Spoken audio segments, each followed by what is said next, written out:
Salut les gars, j'espère que vous allez bien.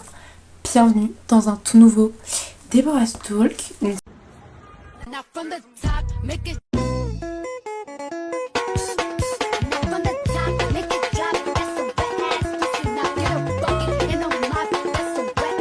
C'est comme la dernière fois, petit bilan livresque du mois de novembre. Et écoutez,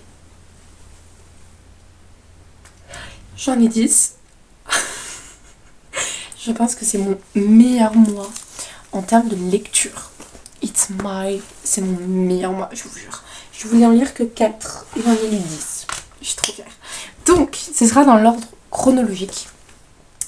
Je suis trop fière. Donc, il y a un petit peu de mélange. Il y a aussi des romances des livres de Noël que je devais lire de base en décembre, mais que j'ai décalé à novembre. Regardez-moi. Comme ça. Et il y a quand même des petites pépites. J'ai eu 2 coups de cœur ce mois-ci. J'ai lu, en gros, pour vous dire, j'ai lu plus de poésie que d'autres choses. Donc je suis trop fière. Donc c'est parti. Je vous tourne cet épisode, nous sommes le 30 décembre, il est 21h56. On va commencer avec un premier livre. Je crois que je l'avais commencé en octobre, mais je ne suis pas très sûre. Alors je vais pas vous faire les livres que j'ai achetés par contre, parce que j'en ai acheté 7. Et objectif, je pense en 2026, c'est No Boy quoi. Par les livres qui me tentent le plus. Donc voilà. Et donc le premier que j'ai lu c'est Et que Dieu me pardonne de Claire Norton des éditions Pocket. Donc comme vous pouvez le voir, j'ai un petit peu à noter.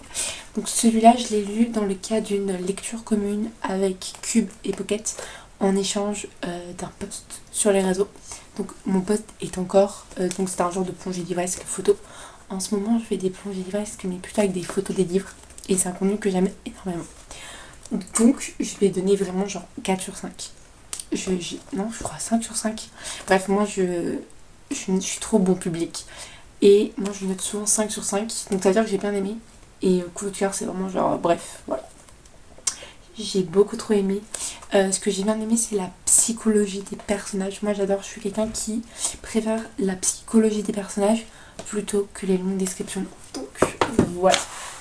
Après j'ai lu, donc je suis partie après sur la lecture d'un poème, d'un recueil de poèmes. Ça s'appelle Un morceau de cœur en plus de Déborah Garcia des éditions Robert Laffont. Et donc bon, après c'est la poésie, j'annote énormément sur la poésie. J'ai beaucoup trop aimé. C'est pas mon préféré des recueils de poésie que j'ai lu, mais j'ai très hâte de vous faire mon plonge livresque là-dessus. Puis le troisième livre que j'ai lu, je ne l'ai pas sur moi, il est chez mes parents. Là je suis chez mes grands-parents, c'est Les Influenceuses spécial Noël. Donc j'ai sorti Non, je vais sortir plutôt. Je vais sortir un vlog lecture sur ce livre parce que j'ai lu les livres de Noël que je lis, je les sors sur YouTube en format vlog de lecture. Donc vous pouvez le retrouver là-bas le 10 décembre sur YouTube à 20h30 ou le 11 décembre, je sais plus. Bref, c'est le mercredi. Et j'ai trop aimé et il est aussi dédicacé. Il y a quelques livres qui vont être dédicacés parce que je suis allée novembre. Je suis allée au salon du livre de Colmar, donc j'ai revu Pauline et j'ai revu Anouk. Et ouais, I know. Bref, le deuxième livre que j'ai lu, plutôt le quatrième, c'est Lover Girls, poème pour un chagrin d'amour de Ryan Fordham-Wald, des éditions Flammarion, traduit par Pauline. Donc lui il est dédicacé, je vous lis la dédicace. Pour Déborah, n'oublie jamais que le plus bel amour de ta vie sera toujours toi-même. Et alors moi je l'ai bien aimé. C'est pas mon préféré que j'ai aimé de la traduction de Pauline. Pauline c'est une traductrice incroyable, je trouve. Et je pense que à l'époque où j'aurais été détruite par l'amour, entre guillemets, je pense que j'aurais été plus touchée. Là j'étais touchée, mais plutôt touchée dans le sens de la nostalgie. Surtout sur les poèmes qui parlent d'amour. Les poèmes qui ne parlent pas d'amour, j'ai été touchée. J'ai très hâte de vous faire mon plonge livresque beaucoup plus détaillé. J'essaie de pas trop spoil parce que... Après j'ai lu un essai féministe. C'était la première fois que je tentais ce genre de livre. Moi je suis plutôt quelqu'un qui reste dans la romance, etc. Même si Et que Dieu me pardonne est un livre qui sort un peu de ma zone de confort. Là j'ai essayé le premier essai et pas le dernier, qui s'appelle Présente de Lorraine Bastide. Et je vous jure que c'est incroyable. Pour ceux qui ne sont pas habitués comme moi, c'est un peu long, mais j'ai beaucoup à noter.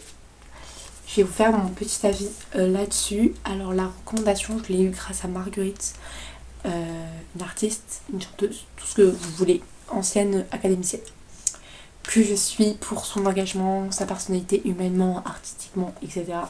Donc voilà, elle avait conseillé ça dans Book Club et plein d'autres livres féministes, donc j'ai beaucoup aimé. J'ai plein de bons arguments là. Par contre, j'ai appris des choses aussi. Je pense que ce livre m'a aidé à prendre conscience que le féminisme, c'est super important. Et que c'est pas la haine envers les hommes. Ça, je le savais déjà. Mais ça m'a fait prendre conscience de choses que je ne savais pas avant. Voilà. Il est un peu brouillon ce bilan livresque, mais bon. Puis après, j'ai continué avec Danser sous l'orage, Madame Fantasia des éditions Michel Lafon. Donc Madame Fantasia, c'est une influenceuse qui fait des séries de prévention. Elle a été aidée par une psychologue clinicienne. Donc j'ai beaucoup à noter. Alors moi, j'aime particulièrement, j'ai bien aimé ce concept de un peu développement personnel. La petite BD, etc. J'ai bien aimé, j'ai pas un avis très positif et très négatif. Je sais pas.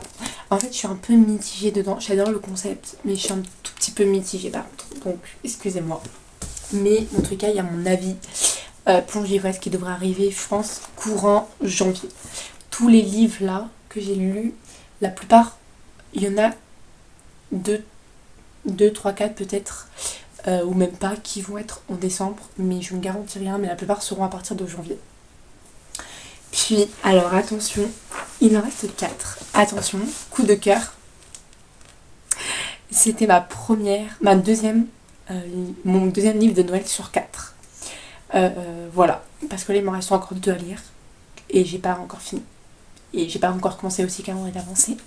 Nos amants de d'Emma Collins des éditions Slalom Romance. Il y a aussi un blog de lecture qui va sortir, mais vers fin décembre, mi-décembre. C'est le deuxième livre de Noël que j'ai lu et écouté. Il me tentait de ouf. Déjà, la couverture elle est magnifique. J'ai pas mal à noter. Tout ce qui est en rose là, c'est un peu des déclats d'amour. Jaune et bleu, c'est plutôt des citations. Et je vous jure que c'est mon coup de cœur. En fait, il se partage avec un autre livre. Donc lui, je l'ai mis, c'est mon top 2 de ce mois-ci. Mais je l'adore cette histoire. Je pense que... En fait, je vous jure, c'est tellement bizarre. Il y a des romances où je ne suis plus à fond. Mais quand je sais que ça va être un coup de cœur, quand les pages se lisent facilement, la plume, elle est super fluide, les chapitres sont courts, ça se lit facilement, etc. Je vous jure, c'est incroyable. Moi, Emma Collins, je la suis depuis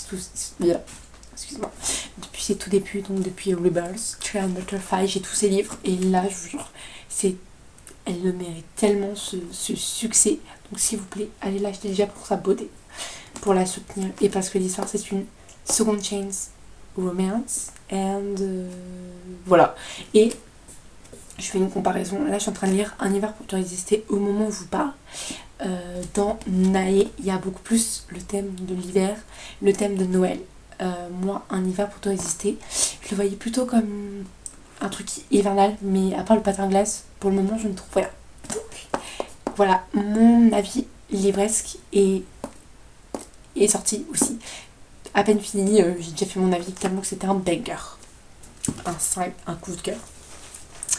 Puis après, j'ai relu 2 autres recueils de poèmes. Donc j'ai commencé par Home. Des éditions Robert Laffont de Whitney Hanson, traduit par Pauline. Donc la dédicace c'est pour Déborah. N'oublie pas que tu es capable de faire la paix avec tes abeilles intérieures. Prends soin de toi, Pauline. Et écoutez, c'est mon préféré que j'ai lu de la traduction de Pauline. Je ne critique pas du tout la traduction de Pauline. C'est vraiment sur les poèmes en général. Celui-là, c'est vraiment celui qui m'a le plus ému. la plupart des poèmes me ressemblaient, c'était une dinguerie, à part sur l'amour. Toujours cette idée d'amour. Et voilà, je l'aime trop. Celui-là, bientôt aussi un avis. Je suis à 10 minutes, donc ça va, c'est good. Alors, puis il m'en reste deux. Vous avez vu, c'est en bleu. Oh merde, j'ai pris le mauvais. Attendez, j'ai pris le mauvais livre. Je pense que... Oh, je suis en train de faire tout tomber, les gars. Attendez. Je suis en train de tout faire tomber. Je devrais aller au lit, pas faire ça. Mais je fais tout pour vous. Je vais tout ranger après, bref. J'ai été, comme je vous l'ai dit, au Festival du Livre à Colmar. Je vous ai fait aucun vlog. Parce que en ce moment, je n'ai pas la motivation de faire des vlogs YouTube et tout, j'y arrive pas. Bref, et j'ai acheté, alors j'ai vu un livre qui me tentait. Ce livre n'est pas un miroir. Non, ce n'est pas un miroir, c'est un livre, bref, je sais pas trop. Et c'est un recueil de poésie auto-édité des éditions de Bod. Et ça s'appelle Les Bleus de nos vies de Maxime Dely. Et écoutez. Et bah c'est un banger aussi. Il était incroyable. Incroyable. La plume d'écriture, elle est incroyable. Je sais pas. Voilà.